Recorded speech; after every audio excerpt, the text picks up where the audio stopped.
Combien de séances de Reiki selon la problématique rencontrée? Vaste question, tellement de réponses. Et moi aujourd'hui je vais vous proposer la réponse de Tomita Kaiji dans son livre Le Reiki et l'art bienveillant de la guérison. Un livre écrit en 1933.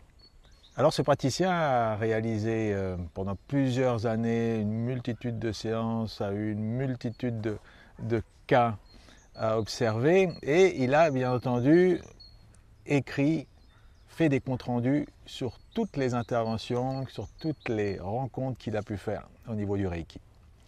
Et voilà ce qu'il dit dans son tableau. Vous allez voir, c'est peut-être un petit peu surprenant.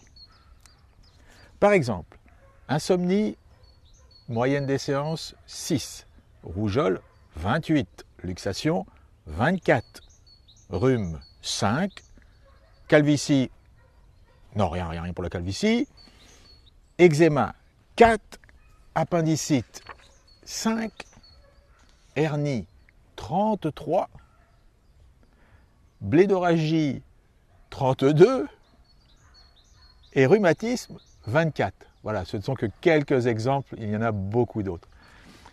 Évidemment, en 1933, la médecine n'avait pas les moyens d'aujourd'hui. Mais tout ça pour vous dire que, d'abord, vous constatez par rapport à la liste qu'il n'hésitait pas à aller sur des interventions qu'on considérerait comme peut-être hors champ du Reiki aujourd'hui.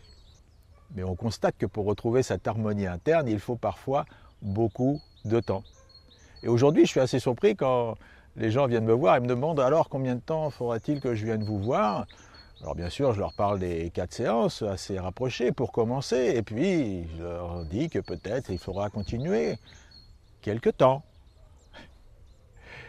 Et là, la réponse est souvent tout ça.